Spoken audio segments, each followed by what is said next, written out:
Good morning, good evening, good afternoon, wherever you are, whenever you are. Hello. Thank you for watching my videos. It's Mike. It's May 10th, 2009, and here I am, sitting in my house again in England. But not for much longer. Over here in England, The Guardian had an article yesterday. Bank of England braced for third wave of financial crisis.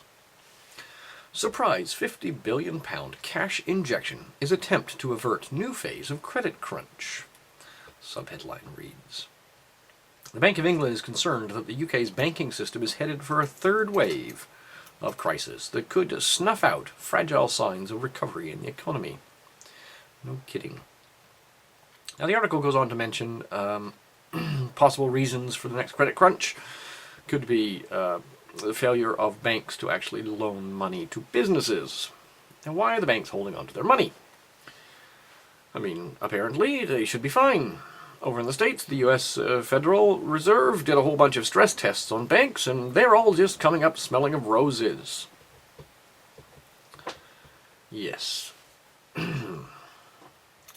One thing you should be aware of, the FDIC, the Federal Deposit Insurance Corporation of the United States, is opening a temporary office, East Coast Satellite Office they're calling it, in Jacksonville, Florida. It will be open by mid-September. Now, why would they be opening a satellite office? According to their official press release, the new office will provide facilities for up to 500 non-permanent staff. Non-permanent staff. I love how they phrase that. Temporaries. Temps, folks. Temps. These are temp jobs. They're trying to bump up employment numbers, but anyway. And contractors. Staffing will be based on the workload needs of this office, based on the number of closings in the eastern states. So the FDIC anticipates a high number of bank closures on the east coast of the United States. It gets more interesting.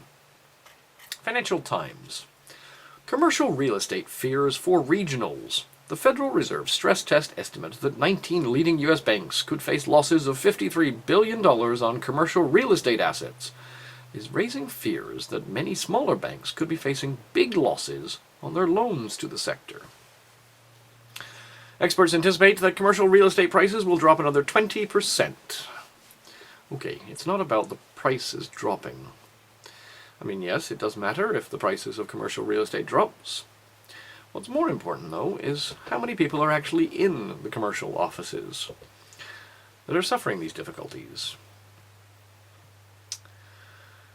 It may trigger the next collapse. Now, the Globe and Mail. Next shoe to drop, the other real estate market. This is quite important here.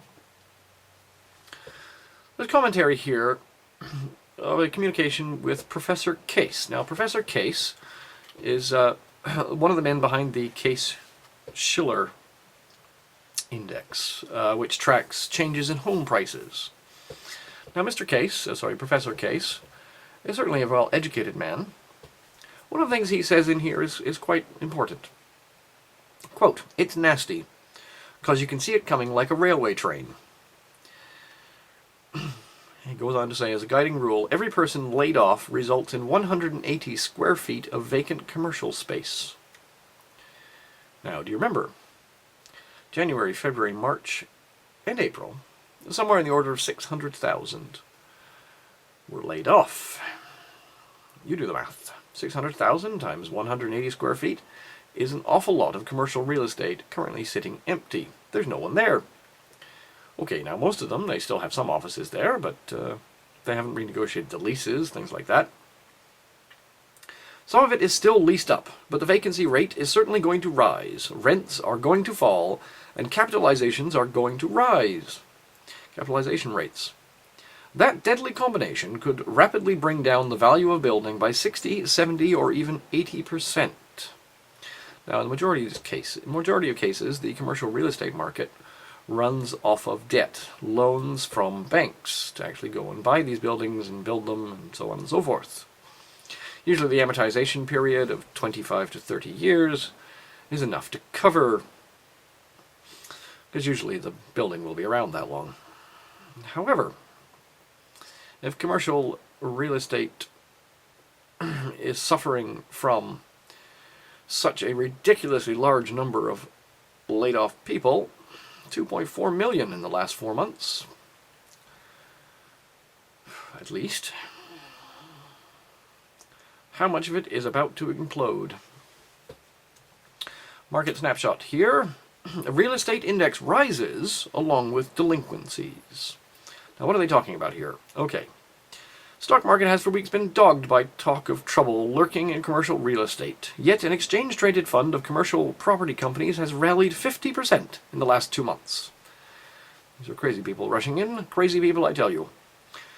Despite commercial mortgage delinquencies hitting 11-year highs in April. Quote, delinquencies are up by a factor of 5 from a year ago. Even though commercial real estate lags the cycle, the numbers highlight the battle banks face in producing profits. So saith Nick Calavas, equity analyst at MF Global Research. Property research firm TREP LLC on Thursday reported the level of loans 30 days or more behind in payments last month climbed to 2.45%. So 2% of all the loans out there, close to 3% of all the loans out there in the commercial real estate market, are nearing delinquency. What happens when, for instance, the banks come and foreclose on these people? What's that going to do to the economy? Now, there is a flip side to this. Commercial real estate does not cover just commercial real estate. It also covers large apartment buildings. This is considered an investment in many circles. It's a part of the real estate investment trust, usually. And what about the real estate investment trusts? Where are they putting their money? Well, linked here, the New York Times article from Saturday. Manhattan calling. Andrew Baisley described himself as a cheerleader for Brooklyn, at least until a month ago when the proud Bushwickian decided to take a peek at the Manhattan rental market. Now he has a 1-bedroom in Chelsea with outdoor space and a 10-minute commute, all for an unbelievable $2,100 a month. Apparently rents are dropping dramatically in Manhattan and other parts of New York. I wonder if it's going to be enough to actually cover the mortgages on most of these buildings. Washington Real Estate Investment Trust gets loan extension, published Friday. Entered into agreement to extend the maturity date on a $100 million unsecured term loan from Wells Fargo.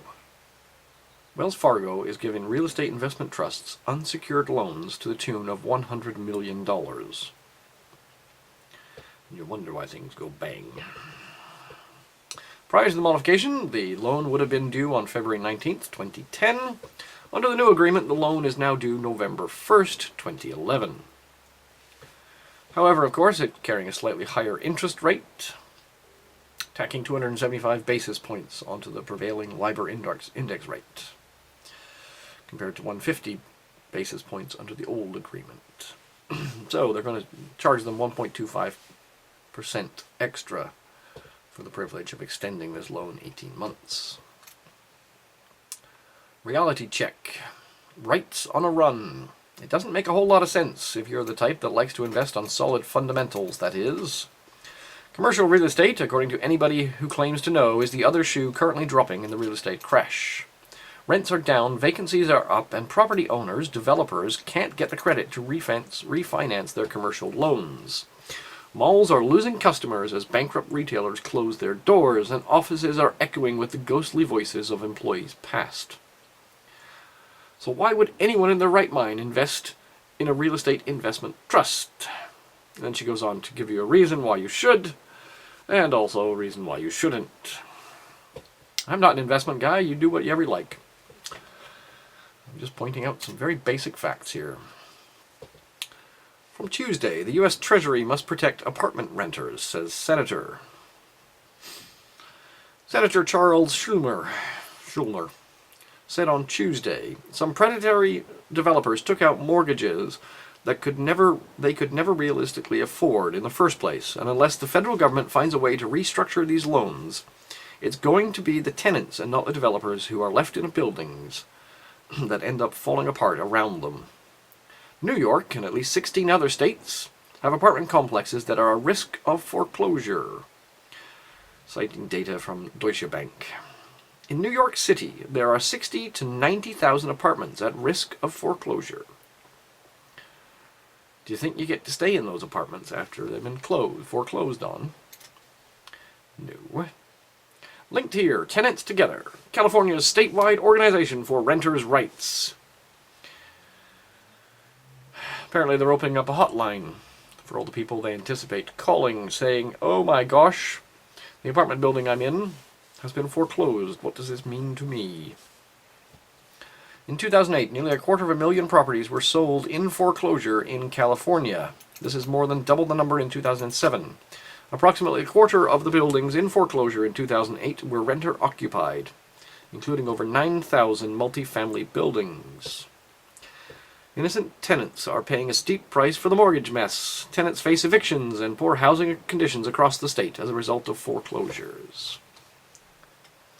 Tip of the day. Remember to check debt ratio of a real estate investment trust. They've been climbing ridiculously.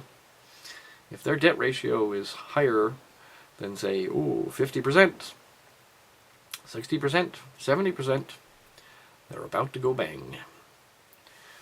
Peace, love, understanding, think about things. I'll speak to you again later.